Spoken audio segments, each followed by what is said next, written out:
¿Cómo anda, Pedro? ¿Todo bien? Bueno, si decimos que bien. ¿Es posible después del pulgar para abajo de Rubinsal? No solamente después del pulgar para abajo, sino de todo lo otro que Sí. significa la economía, la cuestión social, la cuestión política, el aspecto internacional. Desde Sí. todo punto de vista creo que Claro, con Trump, en la era Trump. estamos mal definitivamente. Diego, ¿cómo estás? Bien, como se puede estar. Sí. Es tremendo. Voy a arrancar con una pregunta para cada uno. Una que tiene que ver con el ámbito sindical.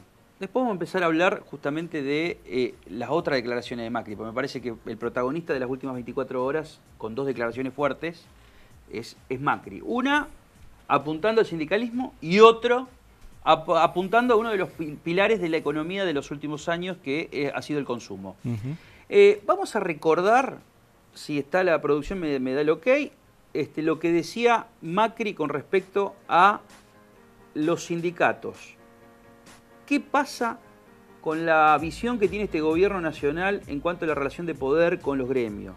El que no se ayorna, ¿cómo dijo Macri? A ver. Significa sentarse a una mesa y discutir todos los convenios laborales, de vuelta.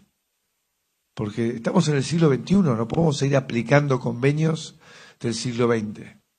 Porque al aferrarnos a esos convenios, lo que hacemos es debilitar los puestos de trabajo que tenemos.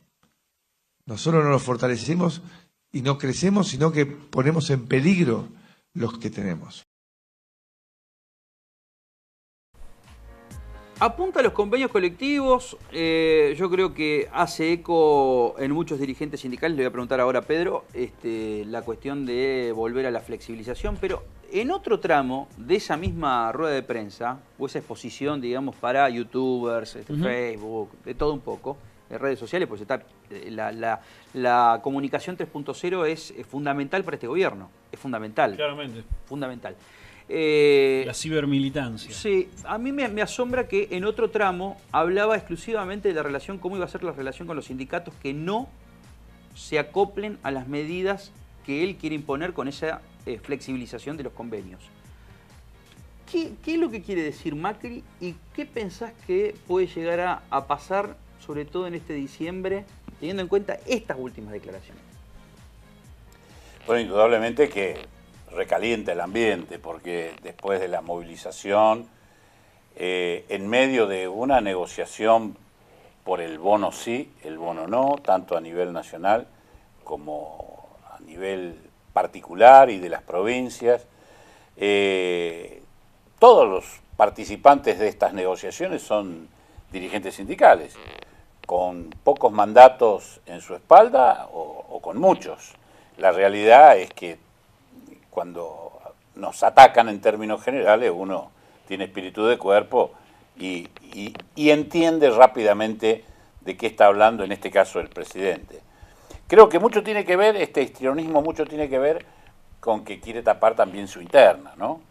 La interna en la provincia de Buenos Aires, la interna a nivel nacional, pero más allá de eso, indudablemente sale a respaldar una idea que algún sector interno no lo apoyaría, que es lo de la flexibilización laboral. Es decir, si uno piensa que otros gobiernos que también llegaron a la flexibilización laboral, desconociendo los convenios colectivos de trabajo, desconociendo los sindicatos, deteniendo a los dirigentes sindicales y demás, no lo hicieron en el término de un año o en tan pocos meses como en este caso Macri pretende hacerlo. Esto habla a las claras de que, bueno, la reacción también del otro lado va a ser del mismo tenor, y como dice Labaña, con todos estos condimentos, más una economía que no favorece a nadie, porque si solamente estuviera hablando mal de los dirigentes sindicales cuando a la gente le va bien, cuando a nadie de nosotros favorece la economía. Claro, no favorece ni a los empresarios grandes, ni a los empresarios chicos, ni a los trabajadores formales, ni a los informales, tampoco a los que están fuera del mercado laboral. Es decir, esta economía indudablemente a los únicos que beneficia es a los grandes banqueros o dirigentes de las finanzas, llamo, nacionales o internacionales. Y bueno, entonces, indudablemente, esto nos llama o nos convoca a la unidad detrás de algunas cuestiones fundamentales. También me recuerda las palabras del CEO de Fiat en el coloquio de ideas, en donde la regla número 1 para salir adelante es día no trabajado, día que no se paga, el derecho de huelga no existe y cosas así por el estilo. Y bueno, entonces, indudablemente... Cristiano Ratazzi. Cristiano Ratazzi, exactamente. Esto está hablando a las claras de un modelo en donde, bueno, todo lo que hemos conocido como de los últimos 80 años como derecho de los trabajadores desaparecen y entonces, indudablemente, nadie va a apostar a este modelo cuando tiene la posibilidad muy concreta en el 2017 de elegir este modelo u otro, distinto. No digo que vaya a elegir ni al peronismo, ni al kirchnerismo, ni a ningún otro sector. Digo, un modelo distinto a este que no reconoce derechos para nadie. ¿Pensás que en ese tramo que no pudimos pasar ahora apunta directamente a generar internas o promoción de nuevos dirigentes sindicales? Cuando empieza a hablar los que no se ayornan y bueno, el resto de los dirigentes sindicales tendrán que renovar la cúpula. Algo así dijo. ¿Qué quieras decir? Porque hace 20 o 30 años que está. Claro, empieza a hablar de la antigüedad de algunos dirigentes sindicales. ¿Por qué quiere apuntar exclusivamente a deslegitimar la función sindical? Creo que, claro, la deslegitima porque de alguna manera reproduce un discurso que estos dirigentes sindicales que están anclados en sus puestos, en fin, etcétera, etcétera. Y todo eso puede ser bueno o malo, según se mire, pero la realidad es que estos dirigentes lo que están reclamando es lo que reclama la gente. Es decir, que en esa carrera, en ese objetivo, Macri no va a tener mucha compañía, salvo el gobierno, intervendrá sindicatos. ¿Qué podremos decir? La realidad es que Milagro Sala está presa, aparentemente el primer juicio que va a tener es por protestar, digamos, él es el sumum de la locura. Entonces, cuando a nivel internacional nos están reclamando que tengamos respeto por los derechos individuales, los derechos personales, para el mundo el reconocimiento de los derechos sindicales va a ser muy fácil pronunciarse. Y entonces iremos a la OIT y en la OIT le reclamarán a la Argentina. Y estos que decían, volvimos al mundo, ¿a qué mundo? Claro, parece raro que esa inserción en el mundo no sea tomada como tal. Claro, porque en el resto, en el mundo capitalista, en el mundo más capitalista, si ustedes quieren, no es que los empresarios piensan como los trabajadores o los trabajadores como empresarios, pero tienen acuerdos sustanciales, fundamentales. El piso es el derecho. Claro, entonces, indudablemente este avasallamiento a todos los derechos, vuelvo a repetir, a los derechos individuales más elementales como la libertad, como el derecho a trabajar, como el derecho a organizarse, indudablemente esto en el resto del mundo no lo miran bien, ni lo van a avalar, y bueno, creo que llega el momento de decir, bueno, señores, si vamos a establecer nuevas condiciones para ser dirigentes sindicales, bueno, también podríamos decir y promover, vamos a establecer nuevas condiciones para ser presidente de la nación. Un presidente de la nación no puede tener una cuenta offshore, como está en Ecuador. Entonces podríamos decir una cosa parecida. O un presidente no puede ser candidato si es empresario y con 2 años de declaración en este sentido. Bueno, vamos a empezar, y sinceramente eso, ¿sabés a qué nos lleva? A un colapso mucho más grave, mucho más profundo que el del 2001, porque en el 2001 el reclamo es que se vayan los dirigentes, no era que terminemos con el sistema democrático, no es que terminemos con una organización social determinada, terminemos con una dirigencia que no ha respondido a los reclamos de la ciudadanía. Bien, eso puede suceder en cualquier momento de la historia democrática, pero en este avasallamiento de derechos, en este desconocimiento de derechos, me parece que llegamos a una situación de caos que, bueno, promovida desde el presidente de la Nación es más que lamentable, ¿no?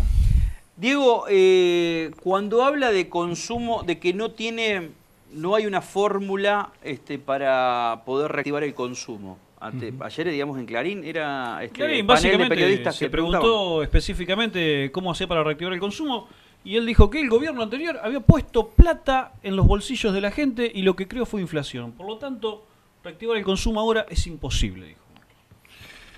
Bueno, mira, lo primero que uno le podría decir a Macri es que la economía se mueve por el consumo, digamos, o sea, no hay mucha vuelta, ¿no? Básicamente, en economía vos tenés dos motores, el motor interno, que sería el consumo, para simplificar, y el motor externo, es decir, vos exportás mucho y demás. Este gobierno lo que hizo fue apagar el motor interno porque bajó el consumo a través de un conjunto de medidas. Es decir, el consumo no se bajó por arte de magia, se bajó por un conjunto de medidas, por una decisión política que se tomó desde el gobierno, considerando que el consumo estaba demasiado alto. Bueno, ahí está la famosa frase de González Fraga. Y eso se tradujo en un derrumbe del consumo que es muy pronunciado. O sea, si ustedes se fijan, por ejemplo, la facturación de supermercados y lo comparan con el índice de inflación oficial que hay, ¿no? El interanual, tomemos la ciudad de Buenos Aires, que podemos sacarle el interanual, vamos a ver una fuerte caída en términos reales, en todo el consumo en general. Digo el supermercado porque es el caso de los alimentos. Entonces, el gobierno apostó a derrumbar el consumo interno y como contrapartida decir que íbamos a exportar más vía la devaluación y demás. Bueno, nosotros ya... O la lluvia de inversiones. Sí, ustedes en diciembre pueden leer mis columnas de diciembre, enero y demás, que yo decía que eso no iba a pasar. Y eso no iba a pasar no porque yo tuviera la bola de cristal, sino porque solamente hay que repasar la historia económica y ver lo que pasa con esas bruscas devaluaciones y ver que el volumen de nuestras exportaciones no depende tanto del tipo de cambio como de la demanda externa. Y la demanda externa está planchada en el mundo. Este es el primer año en décadas en que el comercio está creciendo a menores tasas que el producto mundial. Entonces, me parece que hubo una muy mala lectura del gobierno. O sea, se produce más y se consume menos. Se consume menos. Y esto en parte tiene que ver por, bueno, todas las políticas de ajuste y demás que se están llevando. En definitiva, yo creo, bueno, Labaña lo dijo hace 3, 4 días, que este gobierno está repitiendo políticas que llevó adelante la dictadura militar y en la década del 90, nosotros lo venimos diciendo desde antes. Y la verdad que un poco uno se acuerda de esa conocida definición de Einstein que dice que la definición de locura es que uno espera resultados distintos haciendo lo mismo. Y nada bueno va a salir de esto. Digamos, esto no es una cuestión de tener mala onda ni nada por el estilo, sino simplemente advertir que este es un camino que los argentinos ya los recorrimos, que la película ya la vimos, que esto aguanta hasta que vos tengas crédito externo. El día que no tenés más crédito externo, el día que no podés tomar más deuda, esto revienta de alguna manera. Y la verdad es que ese crédito lo están agotando de una manera muy rápida. O sea, este gobierno recibió 43.000 millones de dólares de deuda externa con sector privado, ¿no es cierto? En un año tomó 50.000. O sea, más que duplicó la deuda. Entonces, si uno dice, bueno, está bien, pero esa deuda se utilizó para algún proyecto productivo que el día de mañana eso nos va a generar repago. Pero la realidad es que si uno observa el balance cambiario, se da cuenta que los dólares que entran por un lado se van por el lado de la especulación financiera, se van por el lado de la compra del dólar ahorro, se va por la remisión de las casas matrices, de las utilidades de la filial a casas matrices. La remisión de utilidades de la filial a las casas matrices en este año aumentó 1000% con relación al año pasado. 1000%. Entonces, ese esquema no aguanta. ¿Qué porcentual es comparable, digamos? ¿Con qué otro sector, digamos? No. Es imposible. En la historia corta, digamos, de Argentina, vos que sos economista... Con ninguno. Pero escuchame una cosa.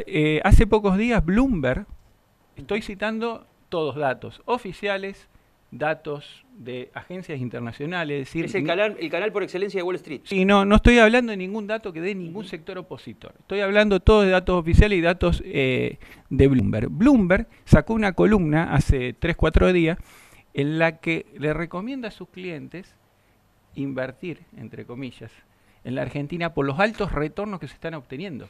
Pero no es una inversión productiva. ¿cuál es la inversión que está proponiendo Es Bloomberg? absolutamente- Financiera. Que Claro. vengan acá, cambien los dólares, compren LEVAC, se cubran con dólar futuro de tal manera de no tener riesgo y la saquen a la plata. Esa inversión, el que hizo eso desde principio de año hasta ahora, obtuvo una rentabilidad del 20% en dólares. ¿Quién O sea, hizo eso eso? es fuga de capital. ¿sí? Fuga de capitales. ¿Quién hizo eso, Diego? ¿Quién Son- pudo hacer eso? No, esos son los grandes capitales que andan dando Fondos vueltas, de inversión, buscando, digamos. buscando oportunidades para lograr esas grandes Perdón, ganancias. Que ¿uno son de del tipo esos puede ser un especulativos. fondo buitre? Puede ser cualquiera. Entonces, eso, digamos, eso dura, ese esquema dura hasta que esos capitales un día deciden irse por las razones que sean, porque Trump sube la tasa de la Reserva Federal en Estados Unidos y se produce lo que en economía se llama el vuelo a la calidad. Es decir, se van de los mercados emergentes y se van, y te generan una crisis cambiaria. Entonces, yo no digo que estamos a las puertas de eso, es más, creo que el gobierno anterior les dejó una situación, más que una pesada herencia, le dejó una herencia bastante buena para que aguanten un tiempo, y porque una de las cosas son lo que dicen los funcionarios para la prensa y otras cosas son lo que dicen internamente. Si ustedes leen el documento que elaboró el gobierno para los inversores en el foro de Davos, una de las cosas que dice es el extraordinario nivel de desendeudamiento que tenía el gobierno argentino, que fue una herencia del gobierno anterior. Y no solo eso, sino que Luis Caputo, el segundo de Prat Gay, cuando fue a la Comisión de Presupuesto ahora a defender el presupuesto, y le entraron a hacer estas preguntas, dijo que tenían un margen de maniobra extraordinario para endeudarse por el bajo nivel de deuda que habían recibido. Entonces una cosa son las cosas que se dicen a cámara y otras cosas las que se dicen por atrás. Un minuto cada uno, quiero aprovecharlos desde la mirada de un economista y de un dirigente sindical sobre una nueva postura, un nuevo sistema que quiere implementar también el gobierno de Macri, la paritaria de 15 meses a 18. O sea, ahora la proyección de paritaria, por lo menos el conejillo de India va a ser provincia de Buenos Aires, se quiere implementar por 15 meses a 1 año y medio. O sea, ¿cómo pensás que va a ser esa mesa de discusión? Por un lado, una contradicción. Anteriormente hablaban de 6 meses, ahora hablan de 18 meses. Es decir, pasamos de... No le funcionó la primera, van por la segunda. Calvo o 3 pelucas, digamos. Dos Más o situaciones. Y creo que de la misma manera que no funcionó la de los 6 meses, tampoco va a funcionar la de los 18 meses, porque la realidad no se puede disimular detrás de acuerdos que no son reales. Es decir, yo me puedo comprometer, como dirigente sindical, me puedo comprometer a que durante 18 meses no voy a reclamar, pero a los 6 meses el salario no alcanza y empieza la protesta, y empieza el reclamo y colapsa la situación. Entonces, de nada vale que pongamos acuerdos. ¿Esto sirve para qué? Para los diarios, sirve para, digamos, a lo mejor engrupir a algunos inversionistas, porque nadie va a venir a invertir en una Argentina convulsionada. Hoy estamos en una Argentina convulsionada y cada vez va a ir peor. Entonces, esto, para los titulares de los diarios, para los que podrían invertir, por 18 meses va a haber paz social, entre comillas. Entonces, vamos a invertir. Pero eso, vuelvo a repetir, si la economía nos deja salarios que no alcanzan, las pymes no producen, la industria no es rentable, las inversiones, o mejor dicho, las importaciones son más numerosas, cuantiosas que lo que se produce Sí, en no la podés Argentina. competir, Entonces, que es el informe, decir, parte del informe claro, que hace... Indudablemente eso nos lleva a que una economía que para los trabajadores es negativa, y lógicamente, por más que hayamos acordado 18, 24, 36 meses, eso no se sostiene porque no es real. Y hay un principio sociológico, vamos a decir, que la realidad es la que manda. Entonces, eso manda para la economía, manda para las cuestiones sociales, manda para la política. ¿Queremos inventar una realidad distinta? Eso es esquizofrenia. Un minutito, Diego. ¿Qué pensás vos que va a ser justamente ese porcentual que se tiene que empezar a tener en cuenta dentro de la sociedad? Porque la primer paritaria, la paritaria de docentes, es la que marca la tendencia. ¿Vos decís el porcentual de inflación que uno estima para el año que viene? Bueno, es difícil decirlo, es difícil porque eso depende de muchos factores. Yo lo que digo es que a mí me parece que es irreal el 17% que se plantea el presupuesto nacional. Yo creo que siendo optimistas, la inflación el año que viene no puede bajar del 25%, siendo optimistas. Seguro. Gracias, Diego. Vamos a invitarte, inclusive por este informe que han de coyuntura económica, siempre importante. Y dame una referencia justamente para que la gente pueda entrar a algún Facebook o alguna página de internet. Sí, la página del centro de estudio es cedebh.com.ar. Ahí está, perfecto. Muchas gracias, Diego. Como Bueno, siempre. gracias a ustedes. Pedro. No, por favor.